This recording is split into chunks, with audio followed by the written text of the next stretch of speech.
gabay sa amin. Salamat po sa aming paaralan, Area J Elementary School, sa pagkalinga ng mga batang katulad namin.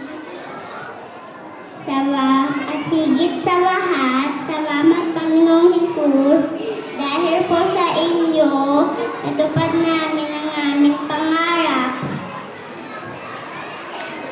Isang mabubud na pagbati, mga batang artisan, ito po si Kylie Zenon Pilipistanyo, mula sa Kinder Womberas, Batch 2023-2024,